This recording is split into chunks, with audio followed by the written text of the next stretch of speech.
आगे बढ़ेंगे, बात करेंगे सीबीएसई स्कूल्स की, जहां पर सिर्फ और सिर्फ एनसीईआरटी की बुक्स ही चलेंगी। सीबीएसई स्कूलों को लेकर केंद्र सरकार ने बड़ा फैसला किया है। इन स्कूलों में अब सिर्फ एनसीईआरटी की किताबें ही चलेंगी।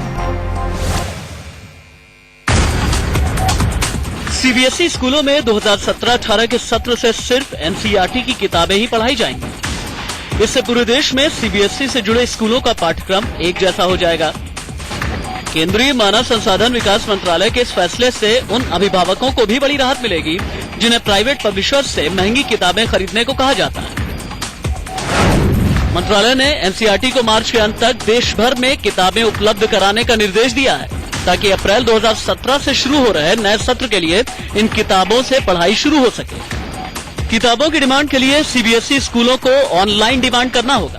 इसके लिए वो सीबीएसई की वेबसाइट पर 22 फरवरी 2017 तक अपनी जरूरत के मुताबिक डिमांड कर सकते हैं।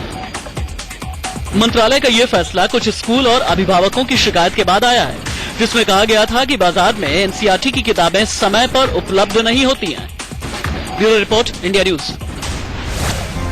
दरअसल निजी प्रकाशकों की किताबें एनसीईआरटी की किताबों के मुकाबले 300 से 600% ज्यादा महंगी होती हैं। मान लीजिए कि अगर एनसीईआरटी की किसी किताब की कीमत 100 रुपए है, तो निजी प्रकाशक उसी विषय की किताब को 300 से 600 रुपए तक में बेचते हैं। कई पेरेंट्स की ये भी शिकायत थी कि स्कूल निजी प्रकाशकों की काफी महंगी किताबें ही बेच रहे हैं। कुछ स्कूल तो अलग अलग क्लास के लिए किताबों के बंडल्स बनाकर भी बेचते हैं। इन बंडल्स में किताबों के अलावा पेंसिल्स, इरेजर्स और स्टेशनरी से जुड़े सामान भी होते हैं, जिनकी कीमत स्कूल मनमाने ढंग से वसूलते हैं। पेरेंट्स अगर ये चीजें बाहर मार्केट से खरीदें तो स्कूल के मुकाबले उन्हें काफी कम कीमत देनी होती है।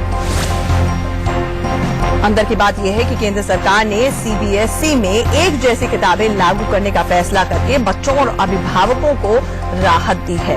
इससे बच्चों के बस्ते से फालतू किताबों का बोझ भी कम होगा और अभिभावकों की जेब महंगी किताबों से ढीली नहीं होगी। एक जैसा पाठ्यक्रम होने से पूरे देश के बच्चों की पढ़ाई का मूल्यांकन भी अब बराबरी के आधार पर ही होगा।